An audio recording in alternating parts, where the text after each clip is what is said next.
the mysterious and alien-looking Creatonotos ganges, commonly known as the Baphomet moth. This large moth species, found in Southeast Asia and Australia, earned its nickname due to its resemblance to the Baphomet depiction. The adult male of this fascinating species possesses 4 unique hairy tentacles called coromata. Of course, it's an insect video on Facebook. We're going to talk about it because that's a cool species. So that species there was the Creatonotos ganges, also known as the Baphomet moth because of how it looks, also known as the Australian terror moth because of how it looks. But they are a very cool species, and those structures that you see from the abdomen are called coromata or hair pencils, and they are reproductive structures. Now, coromata is a reproductive structure that male Lepidopteran species have.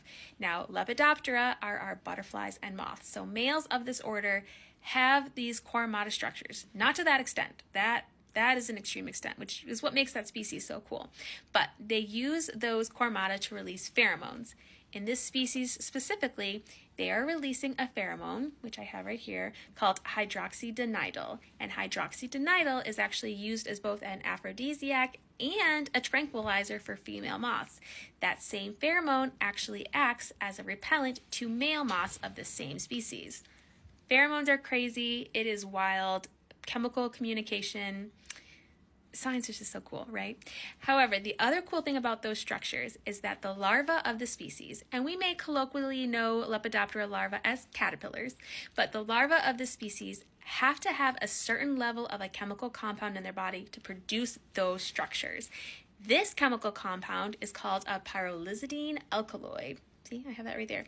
And then pyrrolizidine alkaloids, or PAs, are a plant chemical defense compound.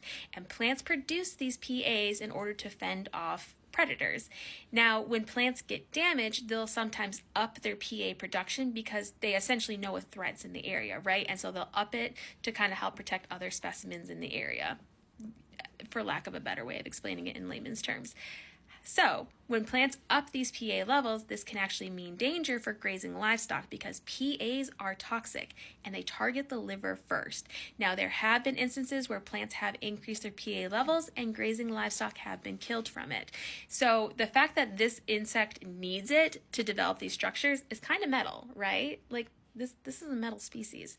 But yes, so they need a certain amount. Otherwise, if they do not get enough as a larva, they do not develop these structures. They cannot produce that pheromone, and it essentially ends their dating game, right? And in the insect world, it's all about reproduction and evolution and surviving, right? And if you can't reproduce, survival of the fittest. So these insects have to get these chemical compounds in them to develop the structure. Other fun fact is that their larvae, or caterpillars, are predominant pests on pomegranate plants. So much science, right? And we love talking science here. But yes, super cool species.